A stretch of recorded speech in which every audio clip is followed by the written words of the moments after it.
Chapter 57. My tired eyes peeled open early the next morning, quickly noticing my empty bed. Drat. I couldn't even tell you what time Marcus snuck out. He was that good. I rolled over and glanced at that very innocent-looking bookshelf. The stealth used to create this so-called Bonnet's honeypot was flawless. No lines, no seams, and no rivets. It was immaculate. Why settle for second best? I heard Marcus's voice melt through my mind. I smiled. The Almeida digs are rigged. Despite being a Monday morning, I was feeling great. Life was great. Marcus was great. My love life was out of control great. And hell, I even looked great.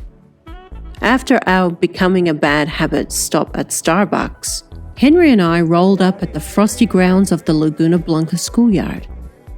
And ironically, now that I had been officially introduced to many of the creme de la creme of Santa Barbara at Brianna's party, I had a lot more people greeting me in the car park this morning. Like for the first time ever. Now that was weird. I was finally acknowledged. And just like icing on the cake, I suddenly glimpsed Oksana rolling up in her white Range. Awkward. Understandably, she refused to get out of the car. Who could blame her? I watched Seth quickly slip out the passenger seat while she sat there, hiding behind a pair of big Dior shades. And it was obvious the other moms knew about her scandalous rencontre, because as soon as Oksana pulled up, their tongues started wagging. Oh yes, car park was on fire first thing Monday morning, and it didn't come from my mouth, even though I'm the one that saw it all. Needless to say, Oksana didn't stick around. She was gone as soon as Seth closed the door of the car and flew out of the car park. The excitement of it all. Oksana Engelby, if only you would have kept your legs closed. But who am I kidding? Whore had nothing on me. But the difference between her and I was that she lacked discretion, and I didn't. And I wasn't a whore. I was just simply in love with an unhappily married man. Imagine the shitstorm I'd be in if word ever got out. I smirked at my wanton thoughts as I climbed back inside my G-Class and zoomed down Las Palmas Drive, passing the congested traffic coming in the opposite direction. I cranked up the volume of my 3-ass set of chill-out vibes and drove back toward the 101, bopping away in the car. Nothing could darken my shine.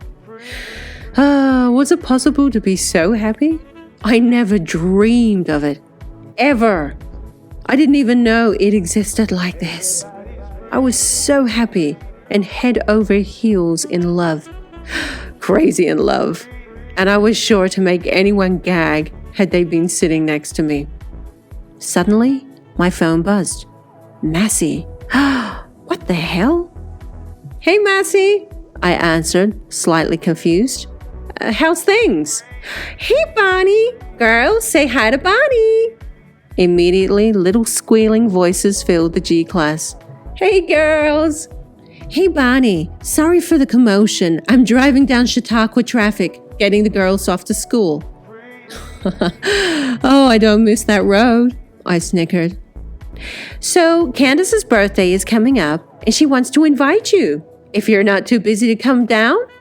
Oh, that sounds great, I replied, my enthusiasm actually genuine. I'd have to check my schedule, but I'm sure I can work something out. When is it?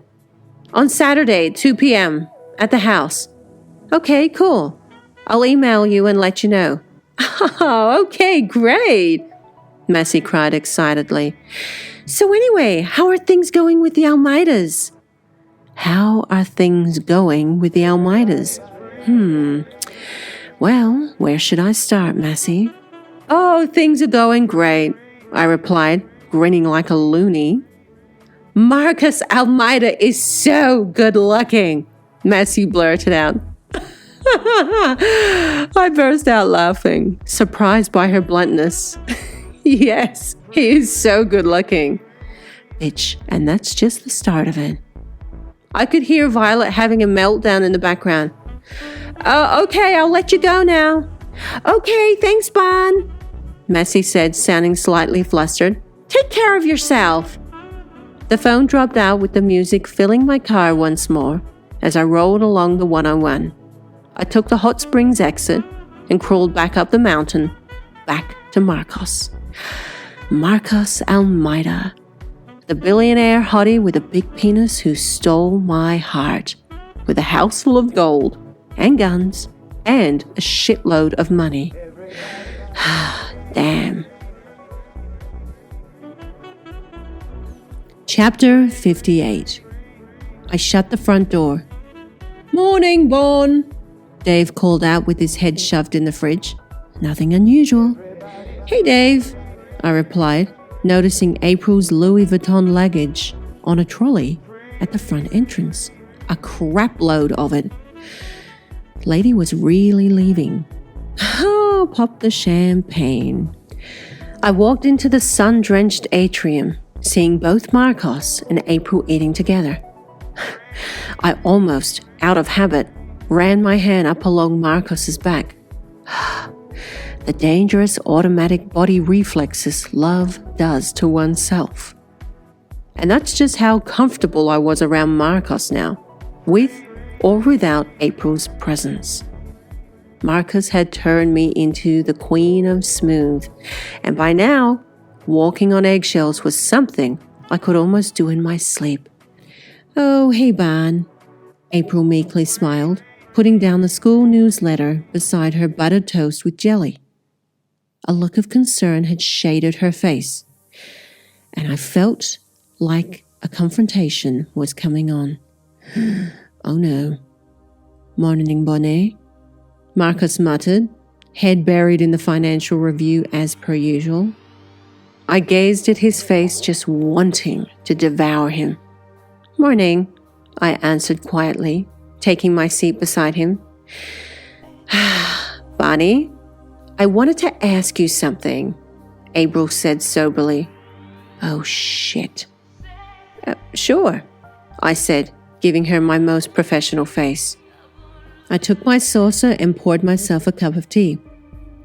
April inhaled deeply. Is it true?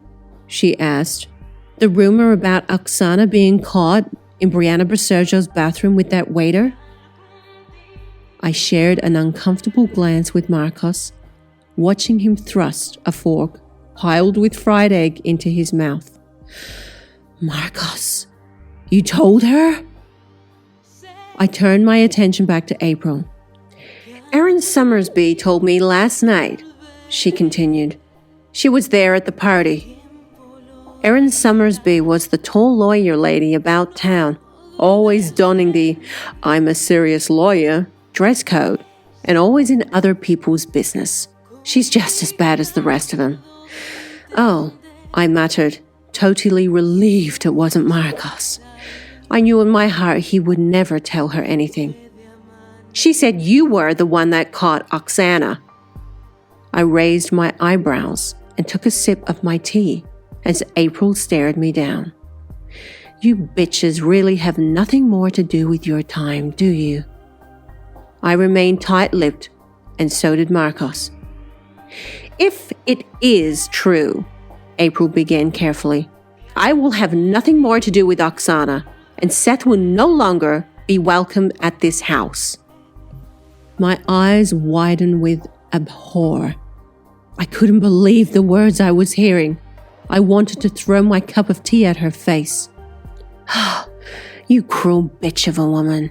What has this got to do with the kids? I could feel Marcus's dark eyes on me, watching me meticulously. I needed to stay calm. And who told Erin? I asked casually through my burning veins. I don't know. She shrugged, sipping her coffee with a stiff upper lip. I didn't ask. I presume Brianna. Anyway, I called Oksana and she denied it. She said it wasn't her and that she and Fred had already left the party. You called her to ask her? I almost broke out into laughter. I'm certain Marcos thought she was just as ridiculous as I did. Look, April retorted defensively, I will not associate, nor will I have any of my family being mixed up with people who do these sorts of filthy things. Well, it's too late for that bitch. You are swarmed. April continued to glare at me intensely. Fair enough, I answered coolly, taking another sip of tea. I loathed Oksana. Really, I did. But April, sitting high and mighty on her throne across the breakfast table, needed a serious reality check. What kind of woman would break up an innocent friendship? April would. It's not true. I lied flat to her face, taking some red pawpaw from the platter. The woman had blonde hair, but it wasn't Oksana. Can you believe I lied for that Russian whore? Well, I did. But I didn't do it for her. I did it for Henry. Henry and Seth adore each other. They were the greatest friends, even if their World of Warcraft obsession irritated the hell out of me. And besides, I had no problem lying to April because I had absolutely no respect for her. Just as well, she sneered, sipping her coffee. I didn't think Oksana would ever lower herself to being such a slut, despite looking like one 99% of the time. I gasped. I couldn't believe my ears. The blood drained from my face as I glared at her cutting up her toast. I was disgusted. Silence fell over the breakfast table. Suddenly, I felt the soft touch of a warm foot graze over my ankle underneath the tablecloth, like honey melting through my body. I closed my eyes, immediately feeling my heart calm down. I looked over at Marcos, who was watching me with those dark, empathetic eyes. Oh, God, I love him.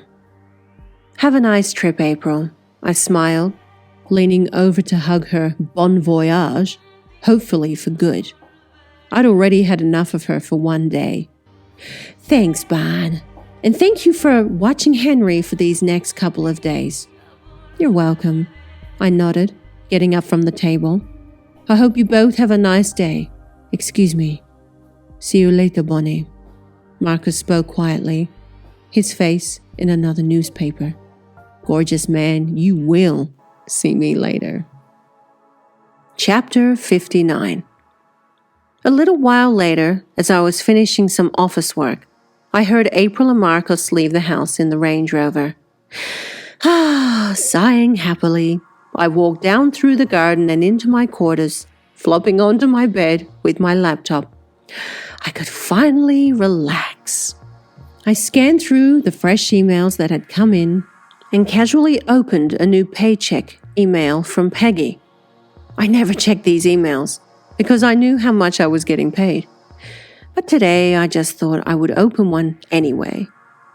I opened the attachment and was floored. I saw the paycheck, dated 14th of March, made out for $20,000. What the fuck? I muttered, frowning at the screen. Must be a glitch. I better call Peggy. Now, Peggy was a more than efficient payroll manager and had been working for Marcus for more than 9 years. So I didn't understand it. I grabbed my cell phone. Wait a minute. Talk to Marcos first. Glaring at my laptop screen, I dropped my cell phone and anxiously logged into my bank account and noticed some serious numbers chopping up my bank balance. It was ridiculous. It wasn't a little over $41,000 like I thought it was. My balance was well over $180,000. Someone's got some serious fucking explaining to do. Scanning over my bank statement, I quickly learned that I had been getting a weekly wage of $20,000. What the fuck is going on? I had to call Marcus to let him know, but now wasn't the time. I had to get ready to meet Dale. Chapter 60. The mild sun beamed down on East Valley Road as I pulled into the car park outside of Panea Vino. I walked through the doors, wafting in the delicious smells of fresh Italian food, and saw the fabulous Dale Franks being seated. "Oh, darling," she smiled, kissing me on both cheeks and serenading me with her rose-scented perfume. "Hi, Dale." I gave her a hug, getting lost in her cream cashmere sweater, embellished with a pair of delicate ruby earrings. The red lipstick, the red nails, was all immaculate, naturally. "Oh, darling, sit down. Let's eat," she said, watching the waiter placing napkins across our laps. "Are you hungry?" "I'm always hungry," I laughed. "Well, you're looking great," she smiled cheekily, sipping some water. "So how was the weekend? Brianna's?" An image of Marcos pinning me down on the big king-size bed at Hope Ranch immediately melted through my mind. It was great," I grinned. "From what I've heard," she muttered, giving me an amused smirk. I shot her a sharp look. What did Dale know? "I doubt that we'll see her face around here for a while." "Phew." "Well, if you put yourself in a compromising situation," I began, skimming through the menu, "you have to at least expect the aftermath that comes with it." Like I'm one to talk. "Actually, April confronted me about it this morning," I sighed, asking me if the rumor about her was true. I lied and told her it wasn't. "Oh, darling, why lie to her?" Dale asked with a scornful look. "Because she was going to stop Oksana's son Seth from seeing Henry, and they're best friends. It's criminal." Dale erupted in that beautiful vibrato. "These women," she rolled her eyes. "The grace of them. I mean, the money can only take one so far." Dale knew what was up. "I couldn't agree more," I nodded. "And I've been privileged to see April's true colors now, and she is one bitch." "Well, naturally, I don't suppose she was happy about you going to that party instead of her," Dale muttered. "Well, that's just too bad," I answered, ordering gambaretti marinata. It was her choice not to go, and she made the song and dance about it all in the first place. God, I'm so glad she's gone away today. Dale listened intently. "April's an interesting lady, although I will admit I've not had much to do with her," she said. "Where did she go?" "Boise. Her mother's up there for 3 days." "I see," she nodded.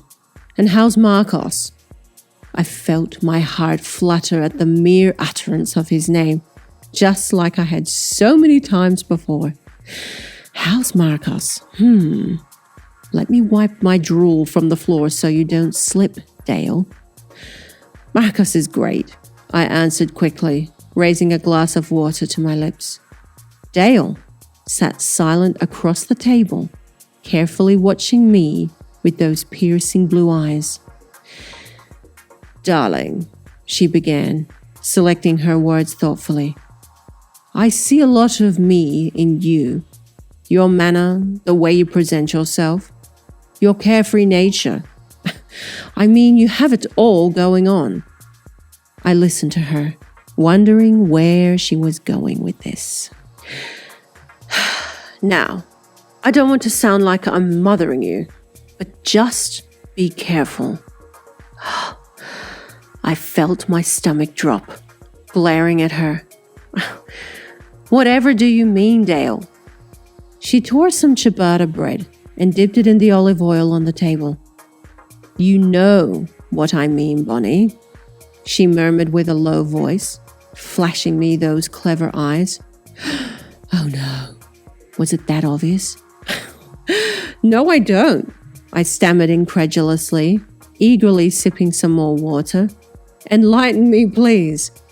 Oh, darling, for fuck's sake, she cried, exasperated. Do I have to spell it out for you? I closed my eyes and sighed deeply, feeling her glaring me down, waiting for me to spill the beans. Dale Franks was a smart woman. No young woman on your salary can afford those diamonds you wore with me last Friday night. Oh, fuck. The giveaway. She totally knew. I dropped my head, feeling my chest implode. They were a gift, I muttered, unable to give her eye contact. I glanced out over the veranda. Oh, I know they were, darling, she answered, dipping her bread again and putting it carefully into her mouth. I sighed. Cat was out of the bag. Marcos Almeida, she said, lowering her voice to almost a whisper, is an extremely powerful man and has a very public profile. Do not lose your job over some lustful encounter with him. Oh, God. The blood violently rushed to my cheeks. To hear it spoken out loud was a shock, to say the least. I knew then that my friendship with Dale Franks was going to be a very candid, transparent one. I couldn't fool Dale Franks, not for the life of me. Shit. I love him, Dale, I blurted out, glaring at her. Oh, Jesus. She rolled her eyes, leaning back on her chair. I hope you didn't tell him that. Well, actually he told me first, I answered, smirking behind my water glass. The waiter finally came over and poured us each a glass of Merlot. Told you what? She probed quietly. I kept my mouth shut until the waiter left the table. Marcos told me first that he was in love with me, I said, leaning across the table. Dale boldly shook her head. Take it from me, darling, she sighed. These men are high rollers. Women come and go like the wind. Not with Marcos, I retorted adamantly.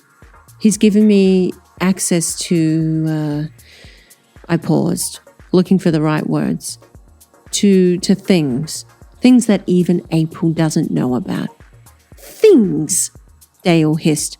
What bloody things? Dale, I wish I could tell you, but I can't. I pursed my lips together, picking at the ciabatta. And I don't care about the other women, especially not April. Oh, and April, Dale mocked. Now where do I begin with her? That woman will tear you to shreds. You'll never get another job in California again. At least not a good one. I don't need one, I answered flatly. I'm rich enough already. Dale's eyes grew wide. I could leave that job tomorrow and not work for another 2 years. And the diamonds alone would take care of me for at least another 10 on top of that. I glared at her with all seriousness. Dale, Marcos is seriously taking care of me. What are the diamonds? She asked.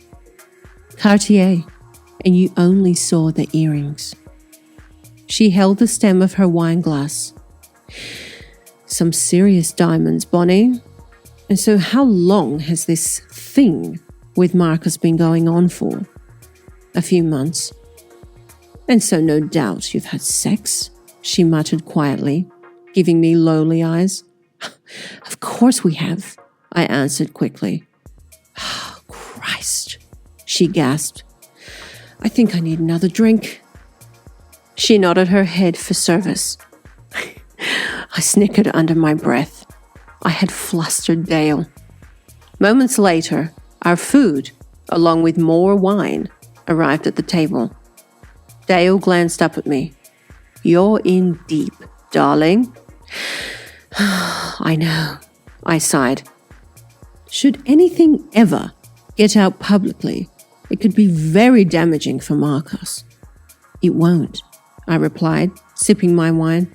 And if it does, I'll deny it. All of it. And anyway, Marcus said that he didn't even care if he found out about us. Dale laughed out loud, quickly covering her mouth with her napkin. Those bloody South American men. And he's the best lover.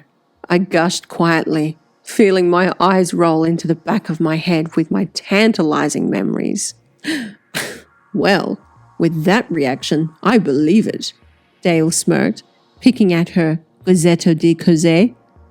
Please, darling, whatever you do, just be careful. Are you on the pill at least? No. Well, bloody get on it. We're actually at home for the next 3 nights together. Oh, are you just? Dale said, raising her eyebrows. Well, why don't the 2 of you come over for dinner tomorrow evening at my house? About 7. Oh, I'd love that, I smiled. Actually, that'll work because Henry's going to Oksana's house. I'll check with Marcos. Good. She nodded. So what does this Colombian stallion eat? She questioned, squeezing some mussels onto her fork. Well, besides me, I smirked. He eats just about anything. Bonnie, Dale scolded, trying to conceal her laughter. For Christ's sake, get a grip.